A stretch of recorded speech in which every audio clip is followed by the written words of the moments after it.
do that. No, I don't do that. No, I don't do that. Oh, yeah, I do that. You know what I'm saying? No, I don't do that. No, I don't do that. I say what happens, what a lot of people do in this business is they run to their comfort zone. They run to their comfort zone and they stay there. They'll never get to $100,000 a year. I teach people how to get to $250,000 a year. You know what I'm saying? Oh my God, why would they do this to me?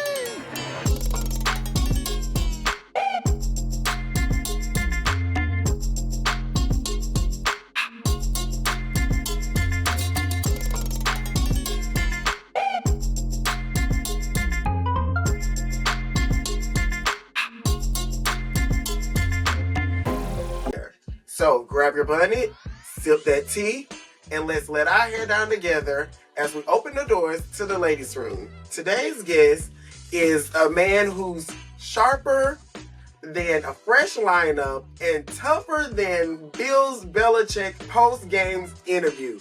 He's the real MVP behind the New England Patriots buzz on and off the field. A true MVP. Meet Mr. Terrence. How are you, Terrence? What's going on, everybody? I'm so glad to be back here with y'all.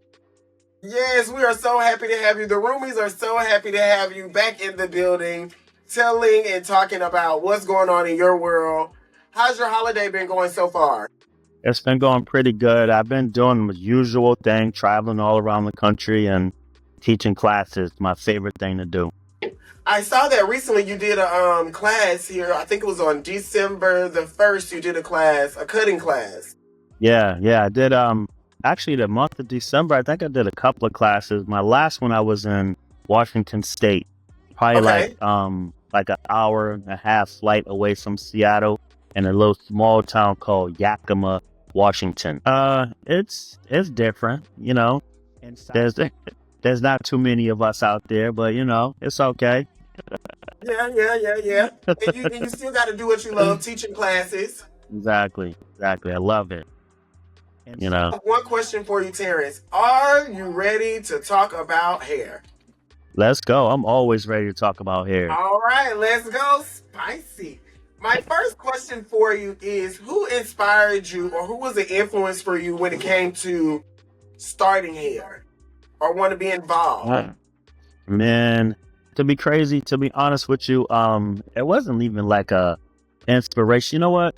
I am going to say inspiration. There was a guy that worked in my neighborhood that used to cut everyone's hair, and I wanted to cut hair too. So I just kind of felt what he was doing to my hair, and I did it to my 10-year-old cousin at the time and was tearing his head up, you know, just to start learning how to do it. But the passion came from that, you know.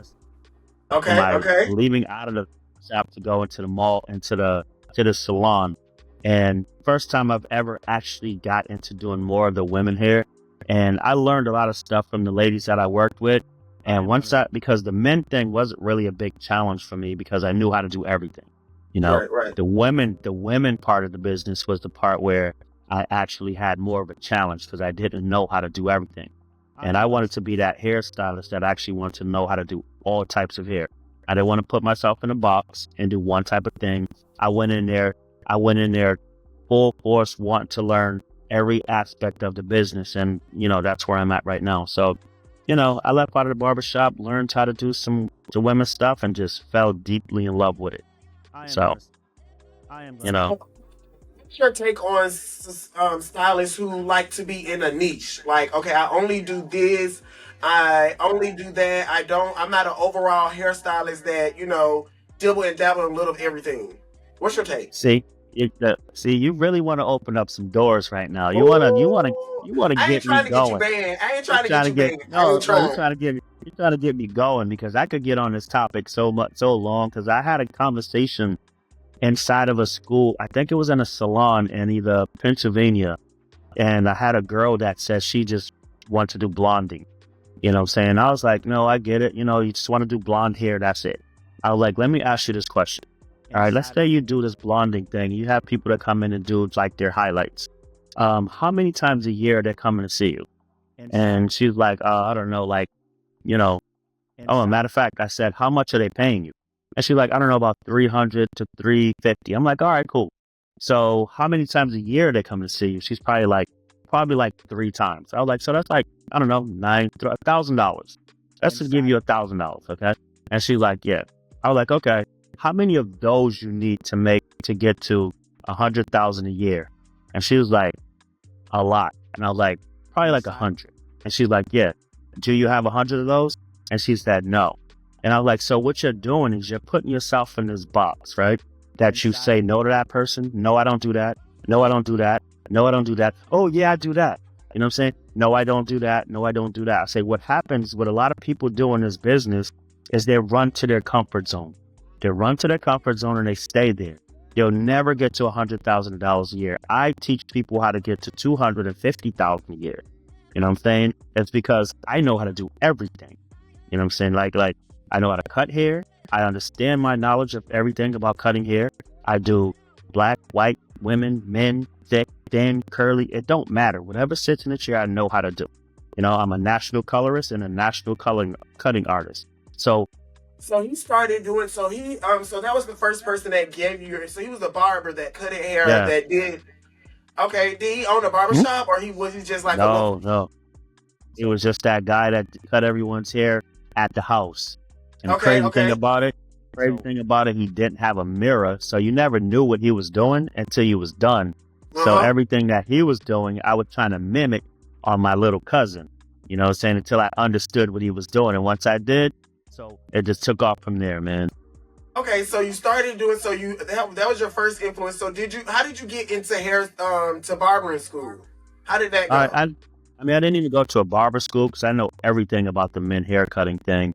I went to school to learn to be a hairstylist. You know what I'm saying? Okay. And my influencer, the person that I figured is more of like a mentor to me, her name was Terry Donnelly. And she was one of the first people to graduate from the Vidal Sassoon class. And when it first came to America back in like 1970 something. So I basically, like, she taught me so much stuff at the beginning of my career. And I just basically just took off from there. So when you met her, you was already in hair school doing hair? No, I was, that was a couple of years after I got out of hair school. The hair school thing was a thing that, because I wanted to work at this barbershop in Rhode Island. Okay. And we didn't have a barber school at that time. So I ended up going to a cosmetology school and then went to the barbershop and, you know, just to have a license. Because I didn't have a barber license. I have a hairstylist. I'm a cosmetologist. I'm a hairstylist. But I did a lot of barber stuff at the beginning of my career. So Okay. So do you miss doing barbering, or is it something that just you have certain clients you do and see? Exactly that. I have certain clients that come into the shop, you know, that's been following me for so many years. And because I used to do a lot of the New England Patriots from the beginning, from like 97 to like 2000 when Tom Brady left, you know what I'm saying? So now most of my clients that I do are like the veterans you see on ESPN, NBC, stuff like that. So the barbering stuff, you know, I was in it for a little bit. I always done it my whole life, but then I just dove into doing that hairstylist thing, you know. That's what my love is. Okay, so tell us, so when did you know and how did you get started into doing that? So so you went to hair school, you're working in a barbershop, now you're saying, okay, I want to venture out and do hair. So it's to give me that journey. Take me on that. How did that go? Okay, so this is how I went. So ended up leaving from this barbershop and going to a mall salon. When you put all that things into play and you have a goal in your life and where you want to be, you're going to hit the 250 mark. But if you put yourself in that box and you only do the one thing, you'll never get to $100,000 a year. You know what I'm saying? You want to be comfortable at $100,000 a year or more in this business in order to know that you're making money. And most of the time that people are in this business, they're taking 3 to 4 hours to do somebody's hair and they're charging like $300. It's not even worth it for me. It's not worth it for me at all to sit there, do someone's hair, stand on my feet for 3 to 4 hours to get $300. Exactly. Not my thing. You know what I'm saying? So I train people how to get to that number, you know? So putting yourself in a box stops you from actually making money. So do you feel like social media has a lot to do with that, with the influence of social media, what's going on in today's world? Exactly. And the crazy thing is, it's like, yeah, you see social media and you see these people focusing on the one thing that they do, and that's it. I can guarantee you now, you could go to any of your friends' pages or anybody that you know, and the thing that they're specialized in or that they call themselves specializing in, that's all they have on their page. That's it, the whole thing. So, like I say, balayage.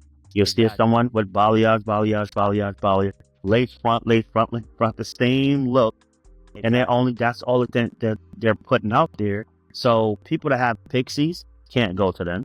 People that have curly hair is not going to go to their page. Men are not going to go to their page. It's being a well-rounded hairstylist is the thing that impresses me the most.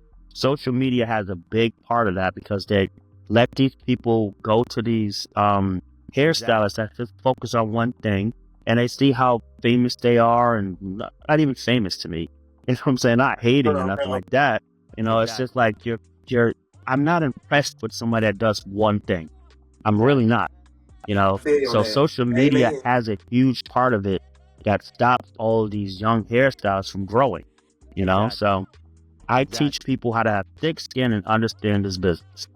What is one thing you think the hair schools should add to the curriculum to make it more easy or more accessible to the students that's coming out of school now? Exactly. I'm gonna tell you this. I think that they're worried about hurting people's feelings. You know what I'm saying? And they're worried about they let these kids go into their comfort zone and let them stay there. I think what they should do is, if there's an ethnic person in there, have them do that type of hair. If there's some Caucasian white people in there, let them do that type of hair. You know what I'm saying? Because it's going to scare them. And school is where you fail. You're supposed to fail in school. Once you fail and you start to learn it and you constantly doing it, because that's keeping you away from your comfort zone. Once you understand it, know how to do it, that makes you comfortable with that and that. Now that makes you a well-rounded hairstylist. That's what they should do. But they won't, because they want to get that $20,000 that these people are paying them, and they don't want to have somebody tell them what to do in this business. And they're not setting them up for success. They're setting them up to go into this little line, this cookie cutter line of hairstylists. So I can't stand the way they do this stuff, man. And like, it's a lot of the directors in these schools, they don't have a vision to try to keep their school popular. They're too busy thinking about the money part. You know what I'm saying? So there's a school that I taught one time in Georgia. I'm not going to mention any names. So I went there, and they had a pretty good diverse of people there, and I'm talking to, more of the ethnic black girls in there. Like, yeah, we don't get any of the colors and the highlights and stuff like that. We get more of the blowouts and the freaking braids. I was like, you serious? Why don't you tell them that you want to do more of the colors and the highlights? No, they don't let us do that. They let the other people do that part. You know what I'm saying? And I was like, are you serious? And they're like, yeah. I like, so say something about it. And they said, well, we can't, because if we say something, then they'll tell us to clock out and go home. Whoa. That's the last time I'll ever do a class at that school ever again. Ever again, because that's the reason why they're putting us in this box to only be able to do one type, and they're putting them in that box. You know what I'm saying? So to me, that's it. They're setting them up for failure and setting them up to not succeed in this business, and that sucks. That really sucks. So what do you feel like the hair industry is lacking?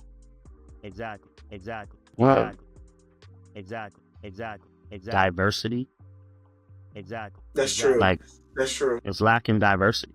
Like, I mean, everyone's going to their type of hair. It's like comfort zone for them. They feel comfortable there, so they stay there. And once you hit 5 years into this business, only doing one thing, you're never gonna change. You can't change. That's like trying to sell someone that's right-handed how to start writing left-handed. It can't happen. They're gonna always go back to their right hand no matter what, because they're comfortable here. And it's terrible to say this, because these people are failing them like really bad. That's why when people come and work for me, they get thick skin. Trust me. I don't care about what your mom said. I don't care if you're crying about this. If you're coming to the working with me, all this has to be done. The professionalism, what you're gonna do there, you're not staying behind washing clothes and sweeping floors for 2 years. You're got a license, you're working. If I need you, you're doing the color. If I need you, you're doing the haircut. You know what I'm saying? I'll teach you the stuff that you need to do. I'm not going to put anything into your hands that I know you can't do and give you like this big task. I'm going to give you simple stuff to get you used to doing these things in this business. But like I said, these people are getting cradled. They're cradling them. So, well, she's not ready yet. She's not ready. And I'm just going to let her like get her way. No. Yes, yes. Oh, yes. That's what, 60 yes. days. 60 days, that's all you get. Hey, y'all. It's me, Keisha again. The Ladies Room isn't just a podcast. It's a whole vibe. Now you can take the vibe with you. We got cute cups, stylish t-shirts, and much more in my merch shop. Trust me, it's giving everything it's supposed to give. So what are you waiting for? Click the link below and treat yourself to some fabulous merch. Don't just listen to me, represent, and go get you some. Yes. You know? That's it. 60. Literally 60. What are some keys to having a successful brand in the hair industry? Having a successful brand in this business is, don't put yourself out there, meaning like, don't let your salon or whoever feed you. Go out there and get it. Go get it. Let people know who you are. If you're going to specialize in something, specialize in everything. Don't just say, I only know how to do one thing. Brand yourself as that person that knows how to do everything. Once you get there, people try to go to that one way of branding themselves and stuff like that, but just like when you see these, like a lot of barbers out there, they brand themselves and just being T the barber, Jim the barber, Steve the barber, and this and that. And once they do that, try to brand themselves as just that, that's all they'll ever be. They'll never be a motivational speaker. They're never going to be able to do anything in the corporate world because of the fact that you put that title of the one thing that you know how to do, and that's it. If you notice on my stuff, I just have my name. I'm a hairstylist. I do everything, but you'll never know that I'm just a hairstylist. When I have my own brand, my brand is TM. That's it. I brand myself as just being me. Brand yourself to be successful, to brand yourself as you. So people can know that you're not a one-way street. You know how to do everything. That's where I would try to say being successful and branding yourself successfully in this business is letting them know that, this is who I am. Yes. In all parts of this world, you don't want it to just be in the hair world. You know what I'm saying? Like a lot of people look at my logo and they say, why didn't you should have put some scissors on there. You should have put like some clippers or a blow dryer. I'm like, why would I do that? I would not put myself in this box of just saying that's all I do. I'm a motivational speaker. I'm a colorist. I'm a salon consultant. I do everything. So me putting those little things on my brand stops me from doing a whole bunch of stuff in this business. So if you're gonna brand yourself, brand your name of who you are. I'm a hair. I believe. Yeah. The name is what people are gonna remember the most in all things. So I would definitely agree with you on that. What are 3 things you hate seeing stylists do in the salon? Not talking to people, not having a personality. Like I said, the same thing I'm always gonna say is not being diverse. Like the thing that I hate most is that most women in this business hate to do men haircuts. And to me, that's like an easy thing. That's like easy money for you. You're a woman. You know what I'm saying? I hate that part. I hate that most of these young stylists, like I said, they always just focus on that one thing that makes them comfortable in this business. And there's so many things I could say. There's not even only 3. There's like a lot of them. Building up who you are. Like people don't talk to people anymore. They look on their phone and they're talking through Instagram. They're thinking that that's how their business is gonna grow. Like, you got to have a personality. That's the reason why people love you, is because your personality is the thing that sticks out more. You could mess up on somebody's hair in this business, and because they love you because you're funny or because of who you are, they will stay with you. Oh, she They must have will. had a bad day today. She must have had a Yep. bad day today, that's not, and they'll stay with you. But if you have a shitty personality, excuse my language, if you have a terrible You said what? personality, you know, like people, it's easy for them to walk away from you because they're like, you know, I don't like her anyway. She never talked to me. Mhm. So those are the things that I really don't like. Them learning how to do everything, staying away from the men haircut thing, and just not talking to people, not building up themselves. You know? That's true. It's so true because another one thing I want to know is when it comes to stylists and money managing, why do you think that stylists has a bad rapport with managing their money? When you, I mean, I don't want to put it in this type of concept, but you know what? I can. All right, I'll change it up though. A waitress, like a waitress, hairstylist. I'm gonna say drug dealers. I'm gonna say that. You know, anyone that get money in their pocket all the time, they're happy with that. They're comfortable with it. It's hard for people like to go from having this money to go into like, you know, a regular world. And we're so used to having money in our hand, it's tough to like budget. So I try to help people out in certain ways to help us, you know, learn how to do budgeting things and learn that I can make $250,000 a year, but I don't have a 401k. I have to have my own insurance. There's a lot of stuff that I have to do my own taxes, all that stuff, you know? So when people, it's tough for us to budget because we see so much money in front of us that we just want to go and have a good time, you know? Yes. But I think the simplest way to help people, you know, learn how to money manage is to think small. Every time you get a client to come in to give you a tip, just put one of those tips away to invest in yourself. One time a day. You do that every day, you start seeing that money stack up. You're like, all right, cool, I could put more money in and out of the way.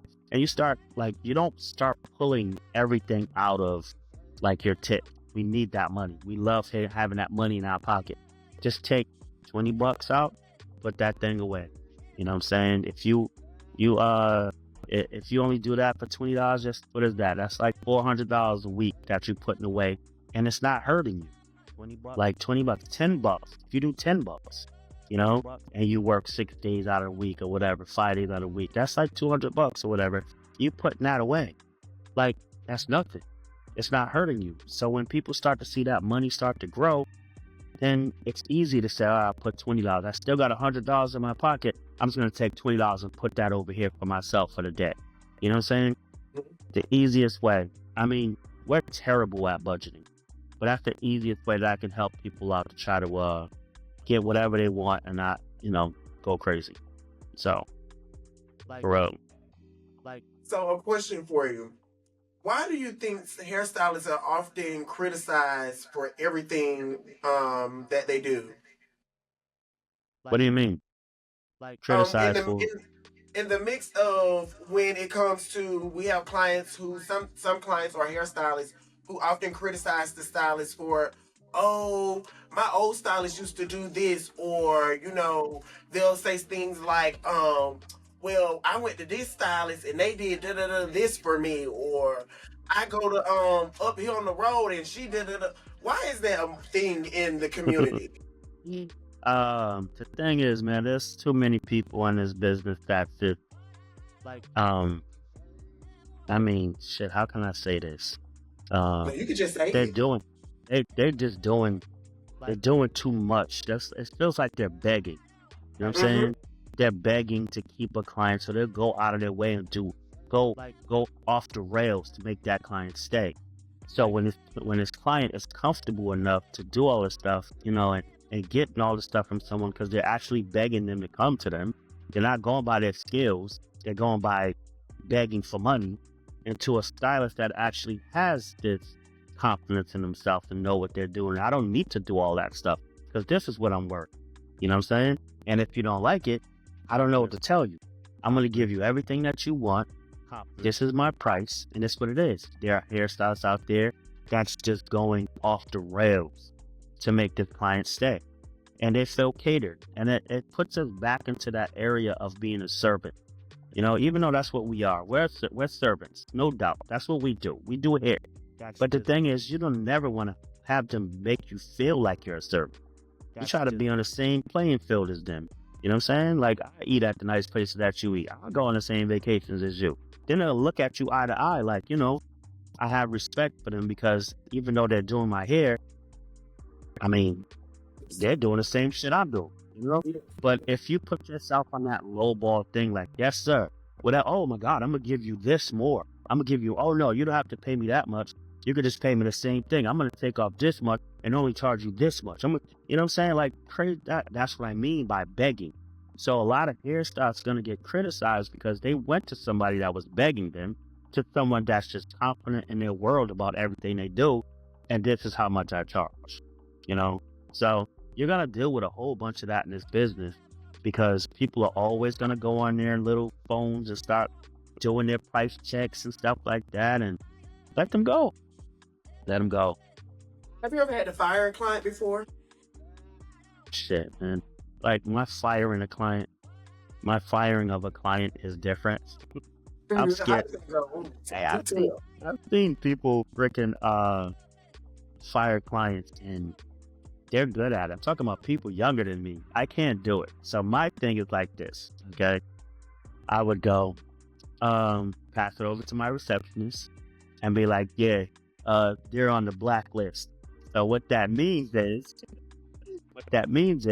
oh, he doesn't have another appointment till like 7 months later, you know? Oh man, really? Yeah, he's far out there, you know? Do you want me to put you in? Yeah, I know what, put me in, and then I'll see if I can last that long. Nobody can last that long. No. They're gonna have to go to somebody else. Yeah, so that's my scary way of firing the client. So I never really fired a client before because I guess I'm a sucker. I feel that's me. I've never fired a client. I've had to like let a client. I put a client on suspension. I've never fired one, but I put somebody on suspension before. Yeah, I've definitely put them on suspension. How long was suspension? It was about a month and a half. I suspended them for about a month and a half. They were suspended for about a month. Yeah. Oh, shit. Yeah. Then they came back. They definitely came back. Let's talk about your time. I want to know, how did you get started and where were you at when you started working with the New England Patriots? I worked at this barber shop in Providence, Rhode Island, and I'm a basketball fan, and all my friends were like, you know, NBA about to be NBA players or in the NBA. So most of my people, when I was a little bit younger, when I first started, was Lamar Odom, you know, let's see, Shamgard, you know, around that era. You know, freaking, who else? Stephon Marbury's peoples and stuff like that. So all those guys, as my era, when, you know, 95, 96, 97, up in there. So I had one football player from the New England Patriots come through to get a haircut. You know, cut him up. Man, this is great. I love it, man. You're fast too, man. I love it. I like, man, tell your friends. That was all my thing. Tell your friends. So, you know, I have another one come through. I just said, oh man, this is amazing, this and that. I'm like, cool, tell your friends. All right, tell another one. Next thing you know, I'm doing their first round draft picks that come in, and, you know, and they're coming from Massachusetts into Providence because it's like, so let's say, so, all right, so that's all I want to say. So Foxborough is basically, so let's say it's in the middle. Boston is probably like 30 minutes that way, and Providence is probably like 30 minutes this way. Boston is always crowded. There's always something going on. Most guys, and then you're dealing with a lot of the Boston people that as soon as they see any New England player, they're going crazy. Oh my God, New England Patriots, blah, blah, blah. I don't care. This was before they even were like superstars. Before they started winning Super Bowls, that's just how it was. So they'd come into Providence. It was easier. They would come in, get a haircut, loved it, this and that. So now I'm doing first round draft picks. They're probably like 30 minutes apart each way. First round draft picks. Next thing you know, I'm doing their superstars, you know? And then I just stayed at the barbershop for probably like, I don't know, a year and a half. And then I ended up being in Massachusetts, going into the hair salon that I told you I left from. Left from the barbershop, went to the salon. So now I'm closer to them. Now I'm 5 miles, 6 miles down the road from Foxborough Stadium. So now, yeah, now I'm there. You know what I'm saying? So now I'm doing, it all started that way. A lot of the guys started coming to me. Now I'm doing the big time players that's actually on TV now. You know, they come to see me. Oh, one of my friends told me to come and see you, this and that. And me, not being a football fan, I'm like, all right, come through, you know? And I'm asking people, oh, who's this guy? You don't know who that is? I'm like, nah, that's Big Ben Coates, or that's Lawyer Malloy, or that's Ty Law, or that's Chris Slade. These are older guys from back in the day, and they're like stars on the team. And it just grew from there. And next thing you know, started going to the Super Bowls with them, you know, for the cut hair. And at the time, I was doing like 50, probably like 33 players and coaches and scouts on the team at one point. And, you know, and then the media, everyone keeps talking about, oh, he's the New England Patriot barber. I never called myself the New England Patriot barber. The media started calling me the New England Patriot barber, and it just took off from there, you know. So because of the fact that I had so many of the players that were coming to see me, so, you know. But it started that way. In that moment when it was going on, in the height of it, was you like, did you have a moment like, oh my God, I am working with Super Bowl champions? I'm working with, like, did it hit you?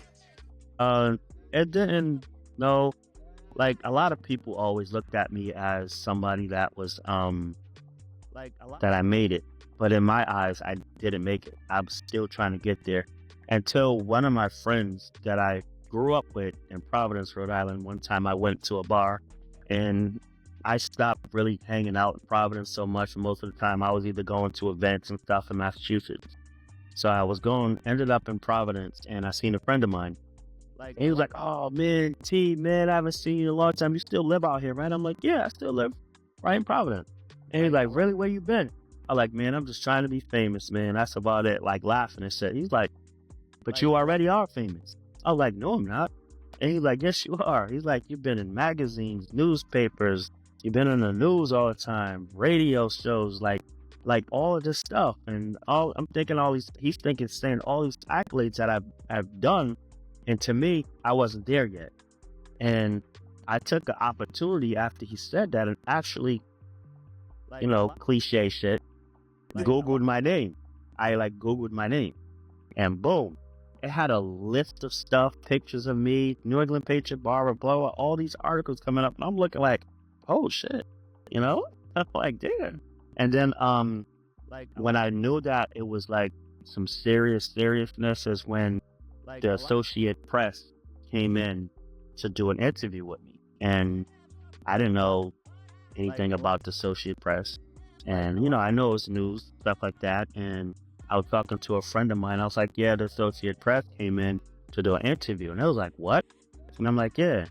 I was like, they was like, that's crazy. I'm like, why? It's just like a newspaper. He's like, do you know the Associate Press actually goes around the whole world? That's not a thing for like Rhode Island or Massachusetts or whatever. That's the world. And I was like, yeah, right. So when the interview came out, the first place it hit was the London Times. And I was online. I was like, oh shit, that's kind of crazy. Then the next place it hit was the Seattle. And then it went to the New York Times and the New York Post and the Miami Herald and the Houston this and Chicago. And I was just sitting there like, oh my God. That's how I was like, this is crazy. So I'm actually the only NFL barber that's ever been interviewed and featured in any type of thing. Hey there, let's talk about self-care, the kinds that really matter. Meet Our Bar by Allure or Beauty, the first unscented unisex soap made for both men and women in those intimate areas. crafted with organic ingredients like aloe vera, shea butter, olive oil, and a touch of tea tree oil. This gentle soap nourishes, moisturizes, and it also helps keep those things fresh down there. So guys, this may be the soap just for you, designed to support your pH balance and also prevent odors. Our bar is free of fragrance and full of care. Make it the ultimate upgrade in your beauty routine. Treat yourself in your most tender areas to the love they deserve. Shop now. The link is below. When the people go back and they look, they said that's like crazy because the Associate Press really don't do stuff like that for like hairstylists or barbers. You know what I'm saying? So that was just kind of cool that they did that. You know. Do you feel like that for that opportunity that you got with working with the New England Patriots, do you feel like it helped catapult your career to another level? Yeah, it did, and it was so crazy that like, and I always say this, and I try to let people know this whole thing that I felt at the time that people kept calling me a barber. And I kept telling them, I'm not a barber, I'm a hairstylist. So when they'd be like, New England Patriot barber, I'm like, yeah, well, I'm not a barber, I'm a hairstylist. And I'm always trying to put people on this track just to let them know that if you keep calling me a barber, that's all people are going to want to hear from me. They're going to always think that I only know how to do this. So I always corrected them. Even though that catapulted my career and the whole barber thing really took off for me because of that, I really struggled to let people know, but I'm a hairstylist. You know what I'm saying? Because I didn't want to be put in that box at the time. But, you know, after a while, you know what I'm saying, you start thinking about it and you feel blessed that you actually got that opportunity to actually be like, you know, put in the spotlight because you cut hair. You know what I'm saying? A lot of people like where the hair business has come from when I first started to now, and the way hairstylists are just so like glamorized now.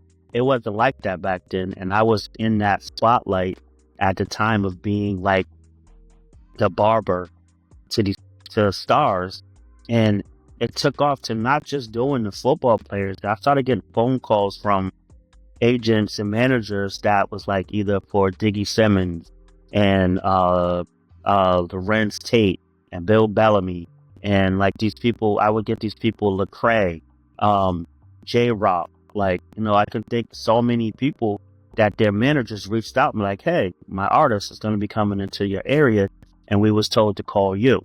You know what I'm saying? I was like, all right, that's cool. So it was just, I mean, I love the fact that I got there because of that, but I always was pushing people to say, oh, he's a hairstylist. But, you know, yeah, I knew I made it when the Associate Press came and did my thing. So. Moment was it surreal? Did you have to like catch your breath? Did somebody have to like pinch you? Like what was in that moment? How describe that?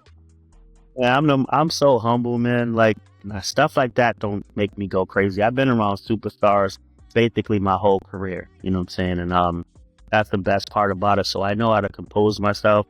It's just that to me, it's shocking when you got to think about this though. You got to think about this. I've met actors, superstars. I've been to so many events, TV, magazine, all this stuff.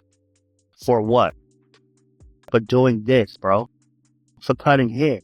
Like, I've traveled around this country. I've been to Italy. I've been to all these places for doing this one thing. You know what I'm saying? That I didn't even really want to do when I was younger. Just something that I think God kept telling me, this is what you have to do. This is what you have to do. And I just kept like, now I want to be a fireman. Now I want to do this. Now I want to be a cop.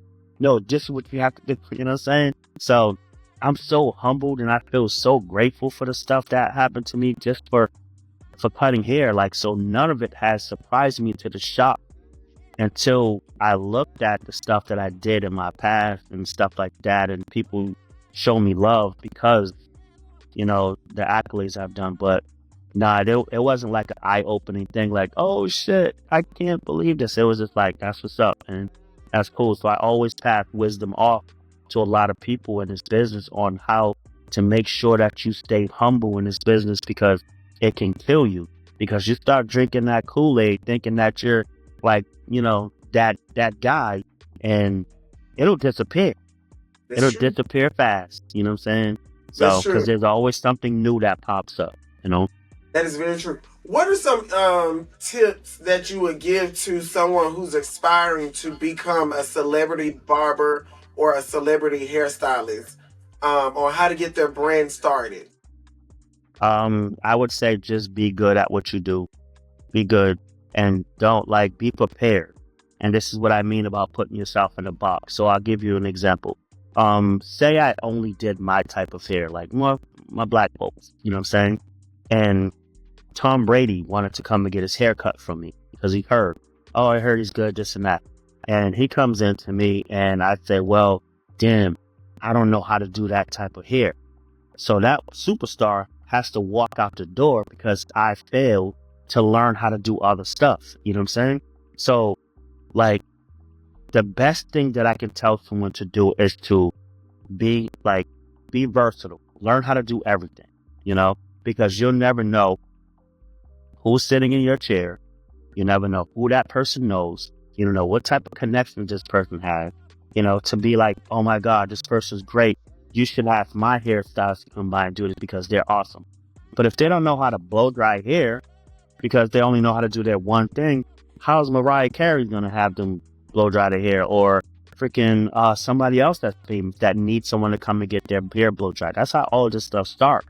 Little things like that, like young people that sit in your chair. So only advice I would say is to be well-rounded, be prepared, because you never know what happens. You never know what's going to happen. Like, put yourself around the right people in the right situation. That don't mean that I'm telling you to pack up your bag and go to New York or California or anywhere like that, because I've been doing hair in a small town called North Attleboro, Massachusetts. Do you know where that's at? Exactly.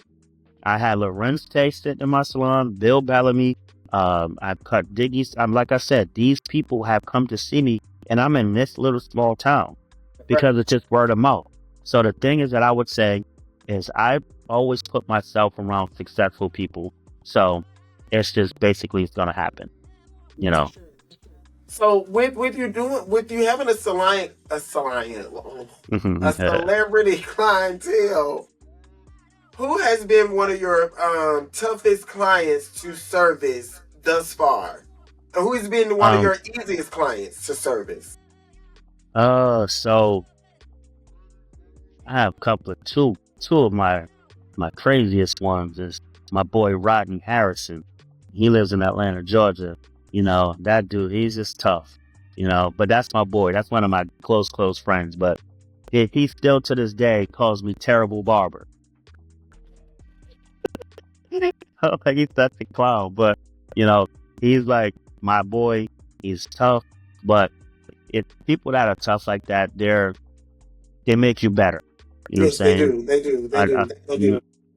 Another dude, his name is Richard Seymour. Another guy, very particular about everything that he wants.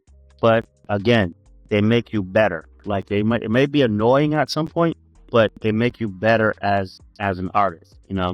My easiest, one of my other good friends, his name is Teddy Bruschi. He's on ESPN in the morning. He does Sunday morning countdowns with Randy Moss and Rex Ryan. So he's more easier. I know how to do his stuff really easy. It's not a big thing for me, but yeah, he's one of the easiest guys that I do. So in the salon, what is some things that you're known for doing besides doing your sharper than fresh lineups? What are some else things that you're known for doing? I do a really great, man. I can't even say that. I do everything good, bro. I mean, because like I said, I fell in love with this, and when I fell in love with it, I know how to do everything. So everything that I do is really good. I do my own freaking way of how I do my layers. I call it a T-cut. You know what I'm saying? Okay. For some really great hair and movement. I do a really good, pixie cut, great bob. So, man, all of it. But if I want to be tagged in something that I'm great at, the T cut. The T-cut. Yeah. Okay, how long does it take you to do a haircut? Women's haircut, probably about 8 minutes. Okay. And for a women's haircut, how much does it run you? And for a men haircut, how much does it run you? My women haircuts are probably like 125 and up, and my men haircuts are 65 and up. Okay. So, When in the salon and you're doing your thing, we've all had a who gonna check me moment in the salons. Have you ever had a moment in the salon where you had to check somebody the way they thought they checked you, but you really checked them? all right. So there was one time, this lady, when I owned my salon, this lady comes in, and one of my stylists did her daughter's hair, but she came in at like 10 o'clock in the morning, and the little girl's prom wasn't going to be until like 6. So my stylist, was like, okay, I'm going to keep your curls in. So because you wanted these loose curls. If I do loose right now, by the time of the prom, they're going to be gone. So I'm going to keep them nice and tighter for you for when you're ready to loosen them up. So, mom was upset, and she wanted her money back. And I explained to her the reason, but I'm like, you know what? I don't like to fight with people. I'm like, all right, cool. Just give you your money back. It's no problem. So I told my business partner to write her out a little check for the money that she paid. So a few days go by, and my business partner didn't send her the check yet, So she comes walking into the door one day while I was washing the client's hair. She was like, oh, you didn't get back to me. And I was like, yeah, I'm sorry, you know what I'm saying? I guess he's been really busy, this and that. Well, you know what? Then her husband's with her. So I'm still washing hair, and he's like, well, you should do this or else. And I go, or else what? And he goes, or else Facebook is a terrible thing or whatever, right? And I was like, yeah, I thought so. So I finished, and then I just felt that blood pressure just rise through. I was like, somebody come and wash this person's hair for me. So I walk outside, and I'm like, excuse me, come here for a second. And I was like, listen, don't ever come into my place like that and talk like that in front of in the middle of my salon ever again. You know what I'm saying? So I really went in. I didn't say a lot of the words that I said, you know what I'm saying? But he was like, man, you didn't have to use the F-bomb so many times. And I was like, you know what? I was like, so I apologize for that, but don't ever walk into the salon. I told you we're going to send you this. Don't come up here and make it seem like I'm supposed to be nervous of you, because you'll never it'll never be that way, So yeah, I had to check my man, and he apologized and everything for it. He got his money back, but the thing is, when people see you in your business attire, they don't know I'm from over there, They don't know I'm from that way, you know what I'm saying? So I have to put my man in check. But, I don't really get too many people doing that stuff, because I have this very intimidating type of thing going on with myself. Oh, we're going to have another guest with us? Oh, no. Oh, okay. Okay, so I have a question for you. Let's play a game called Lying. I'm going to give you three. I want you to give me 3 of your most top viral moments of, I had a client that. Oh, man, damn. Shit. I had a client.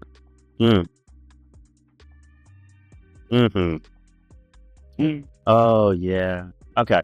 So when I first got into this business, when I was just learning everything, I had this client that came in and was like, I want you to kind of shorten up the back a little bit, and, a little fullness on the top. And I'm sitting there like, okay, cool. I used to do this in the barber shop, you know what I'm saying? Grab my clippers, blended up her back a little bit, made it look nice. I'm sitting back looking at it like, yeah, I did an amazing job. So I hand her the mirror. She starts to look in the back of her hair and stuff like that. She started crying and ran out of the salon. What? I went chasing after. I'm like, oh my God, I'm so sorry. She just ran out crying. I was like, wow. So that was at the beginning of my career. Oh my God. Oh my God. So let me see. What else did I have? I had a lady when I was first learning how to blow dry hair pretty good. This girl came in and she had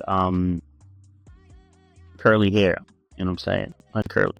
And she wanted to blow dry smooth. So I took my blow dryer and my paddle brush and I'm blowing and I'm brushing it out like this. And I'm brushing it. And anybody that's seen me do this motion would notice what's going on as I'm blow drying this curly hair and I'm doing this. So as I'm doing this, the hair is just getting bigger and bigger and bigger and bigger. And I'm like in shock, like, what the hell's going on? So I'm like figuring that I'm dried or whatever. So I grabbed some pomade, and I start putting it through her hair and stuff like this, just to try to like lay it back. So she had to be like 15 years old or whatever. But she's like, all right, thank you. And put it in this like all the way back, tied or whatever. And all day she was bush in the back. I was just like, I don't even know how I'm still doing this stuff, right? I was about to give up on this business so bad, man. But I just made it through, man. I'm telling you. Number, let's see. Do I have a third one? I don't think I have a third one, man. Oh my God. So I do a really good consultation. All right.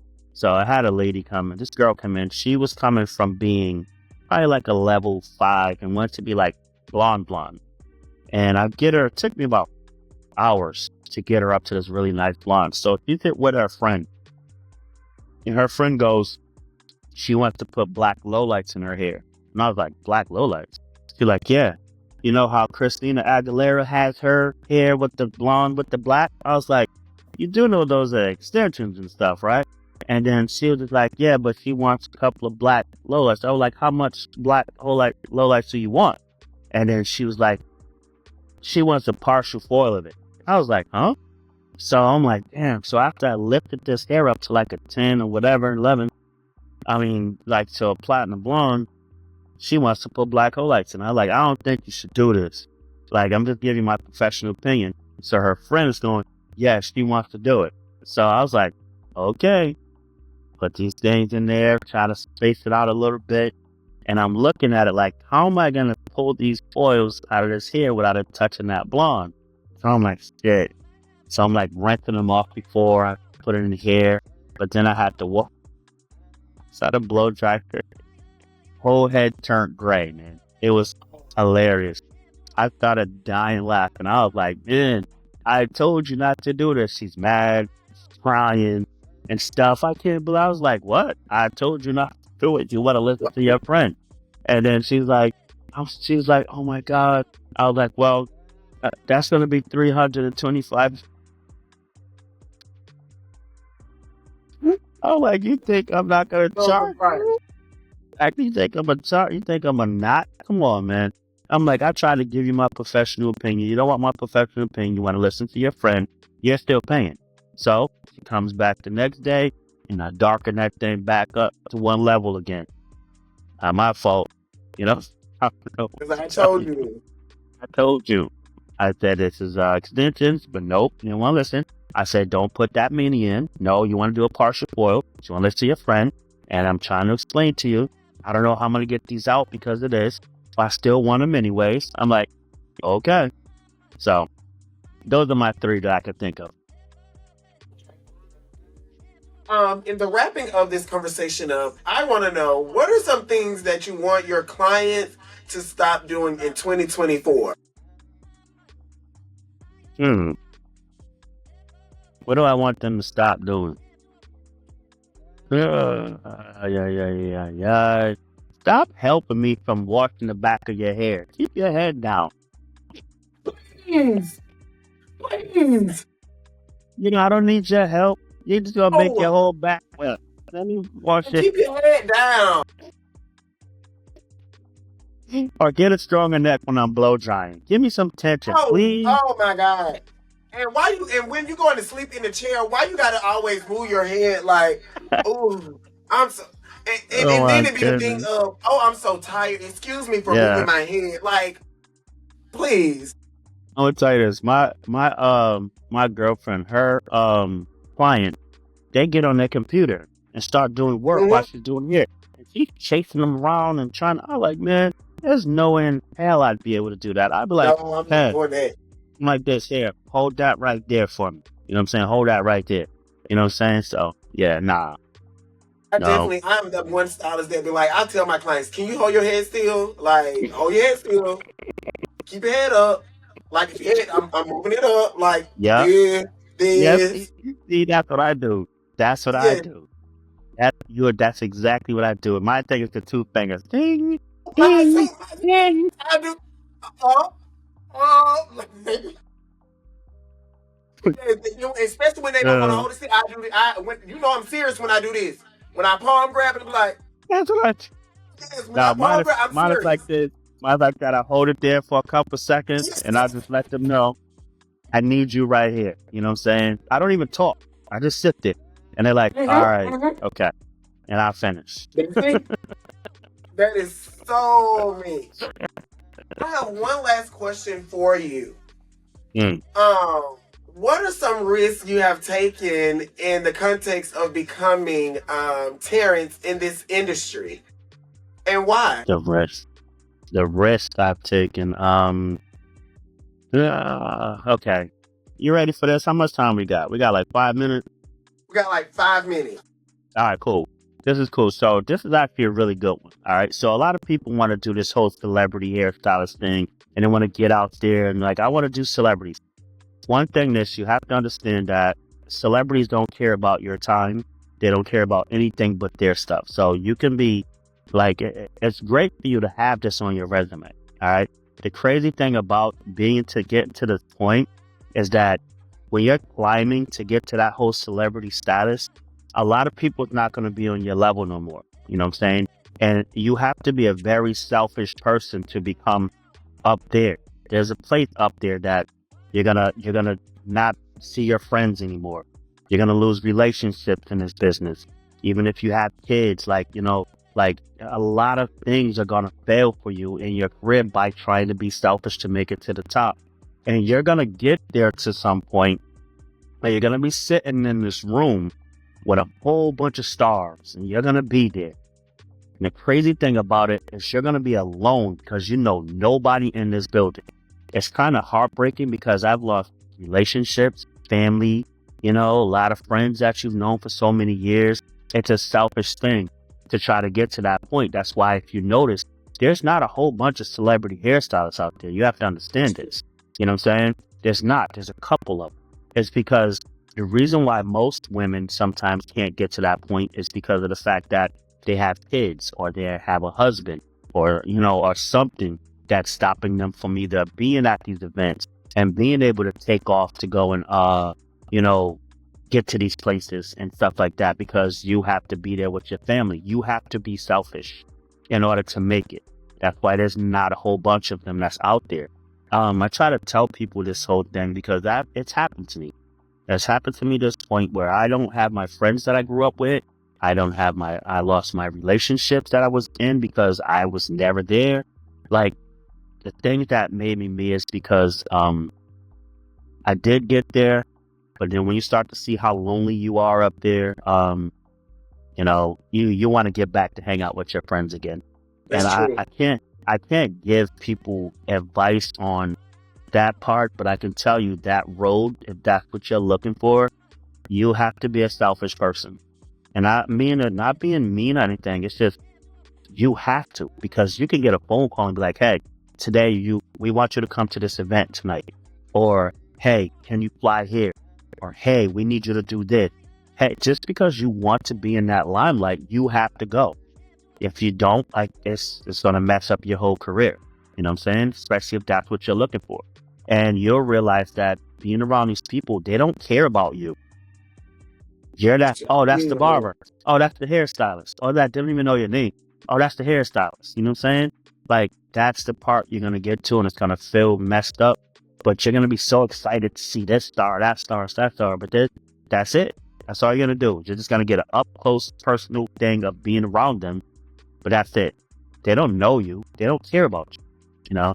So that's basically the only thing I could say about that part of the business to brand who I am. And I'm blessed to have that opportunity to get there and see all the stuff that I've seen. But trust me, do it, have fun, but don't forget, man, your family and friends are the ones that's gonna be there for you, man. I'm telling you, you know. So I just want to say, Terrence, I want to thank you for stopping by the ladies' room and talking to me and the roomies about your journey, about becoming the New England Patriot barber and stylist, about your mm, journey of who inspired you and how you got started. It's been mm-hmm, really fun here talking to you tonight. And I just want to say thank you so much for coming down here, talking to us. And I just mm. want to say happy holidays and happy New Year. Thank you so much. Same to you. Have a blessed one, man, for real. All right. Thank you so much. Thank you All so right. much.